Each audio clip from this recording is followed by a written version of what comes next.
საქართველოს ისტორიაში ძალიან ბევრი მაგალითებია გმირობის თავდადების, მაგრამ იუნკერებმა რაც გააკეთეს, როდესაც პირველი შემოტევა თბილისზე პრაქტიკულად მე-11 საბჭოთა არმიის მოიგერიას და მტერი დაამარცხეს აქ. ეს არის ჩემი აზრით ჩვენი ახალგაზრდებისთვის მთელი თავდაცვის სამინისტროში შემავალი შერაღებული ძალებისთვის მაგალითი, რომელიც კიდევ უფრო მეტ სიმტკიცეს მხნეობას გვმატებს და თან ჩვენ ვაშენებთ არმიას, რომელსაც სწორედ იუნკერების და ჩვენი წინაპრების მაგალითის მიცემით გვინდათ, ასე ვთქვათ, საბრძოლის უნარიანობა ავამაღლოთ. აი ამ ადგილას 180-მა იუნკერმა შეაჩერა მე-11 დივიზიის შემოტევა. მათ მოწინააღმდეგეზე, რომელიც რამოდენიმეჯერ აღემატებოდა, 8 გამარჯვება მოიპოვეს.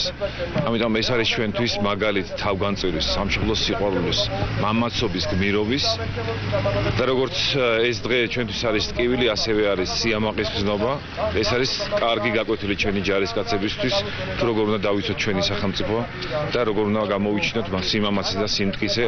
ეს არის თავგანწირვა სამშობლოსათვის და ჩვენ ერთი მხრივ პატივს ვიმოგებთ, მეორე მხრივ კი ჩვენ ჯარისკაცებთან ერთად ვიყურებით მომავლისკენ, რომ მსგავსი რამ საქართველოში აღარ იყოს საჭირო.